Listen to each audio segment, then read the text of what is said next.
1948년 6월 26일 미국의 유명한 주간지 뉴요커에 한 단편 소설이 실립니다. 그 직후 뉴요커엔 격렬한 항의 전화와 편지들이 밀려들어 업무가 마비될 지경에 이르죠. 어떻게 이런 막대먹은 소설을 실을 수 있냐며 구독을 취소하겠다는 독자들의 항의였습니다. 그 문제의 소설은 바로 셜리 잭슨의 제비뽑기였습니다. 이 소설이 뭘 어쨌길래 당시의 독자들은 구역질이 난다며 잡지를 집어던졌을까요? 소설의 배경은 미국의 한 작은 마을입니다. 6월 27일 아침, 이 작은 시골 마을이 꽤나 분주하게 돌아갑니다.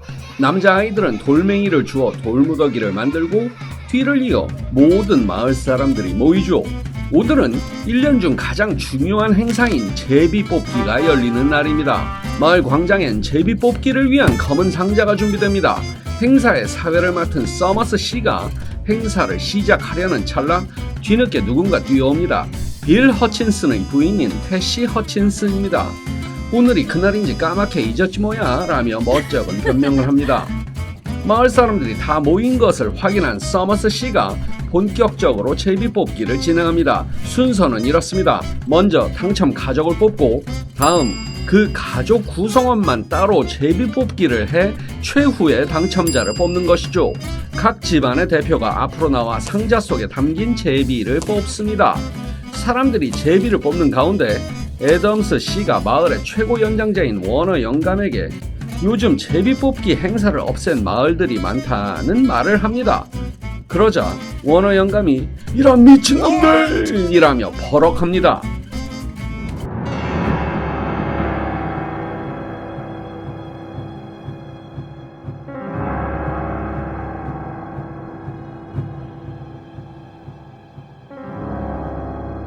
어느새 가족 대표들의 제비뽑기가 끝났습니다. 서머스 씨가 외치죠. 펴봅시다 여러분! 잠깐의 웅성거림 끝에 환호가 터져나왔습니다. 허친슨이야! 빌 허친슨이 걸렸어! 허친슨 가족이 뽑혔습니다. 그러자 벼랑간 허친슨의 부인이 제비뽑기가 공정하지 않았다며 항의하기 시작합니다.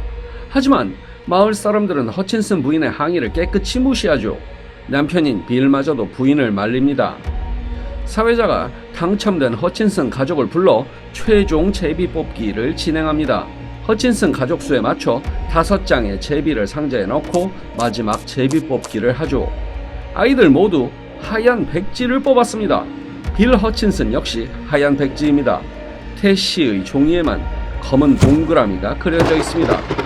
좋아요 여러분 빨리 끝내도록 합시다. 서머스 씨가 외치자 마을 사람들은 아이들이 모은 돌무더기에서 돌을 주워 당첨된 태시 허친슨을 향해 달려갑니다. 태시는 자신을 둘러싼 마을 사람들을 향해 이건 공평하지 않아요 라며 마지막 항변을 하지만 그 말이 끝나기도 전에 돌멩이 하나가 그녀의 머리를 강타하고 곧 모두가 그녀를 향해 돌을 던지기 시작합니다.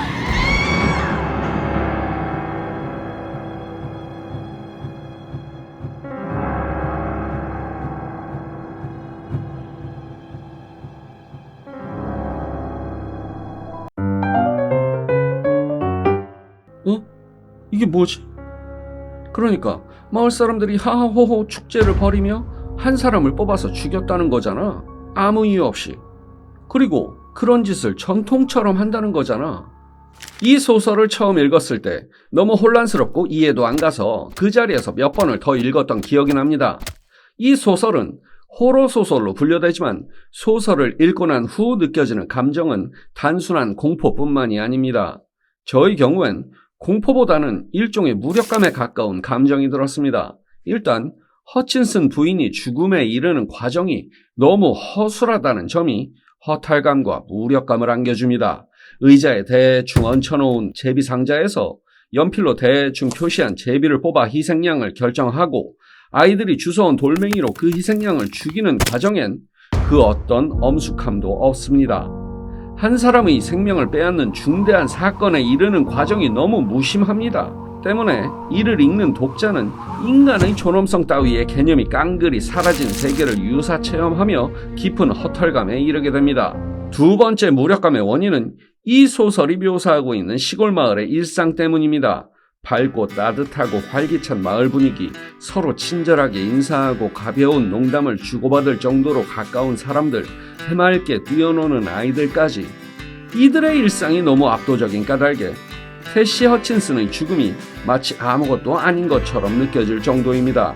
이들은 허친슨 부인의 죽음 이후에도 어떤 감정적 동요도 없이 일상으로 복귀해 우정을 나누고 사랑을 할 것입니다. 그리고 내년엔 누군가를 또 죽이겠죠. 세 번째 무력감은 이 잘못된 믿음에 도전하려는 이가 아무도 없다는 것. 희망의 싹이 전혀 보이지 않는다는 것에서 옵니다. 희생당한 허친슨 부인조차 자신이 걸리지 않았다면 흔쾌히 살인을 저질렀을 것입니다. 모두가 가해자이자 공범인 상황에서 누군가 다른 목소리를 낼 가능성은 없을 것입니다. 마을 사람 중 누군가가 허친슨 부인의 막내 아이에게 돌멩이를 쥐어주는 장면은 이 마을엔 아주 작은 희망조차 없음을 말해줍니다.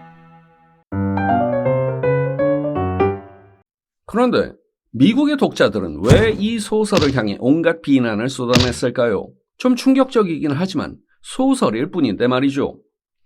이 소설은 아우슈비츠를 떠올리게 합니다. 집단이 잘못된 믿음에 빠져 체계적으로 벌인 학살, 마치 일과처럼 무감하게 벌인 학살이었던 유태인 학살에 대한 은유를 소설은 내포하고 있습니다.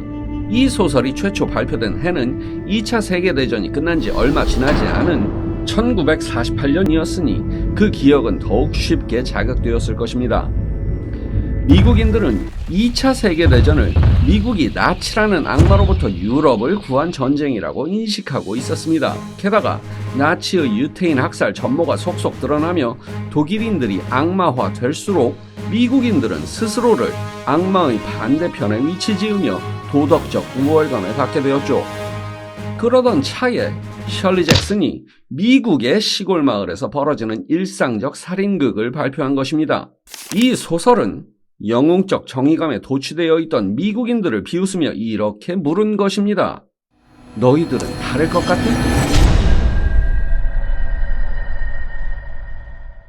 이 소설이 던진 질문은 이 땅에서 21세기를 사는 우리에게도 유효합니다. 우리의 역사에서도 잘못된 믿음과 잘못된 시스템이 만들어낸 죽음이 적지 않습니다. 살아남은 우린 그 가해의 책임을 잊지 않아야 합니다.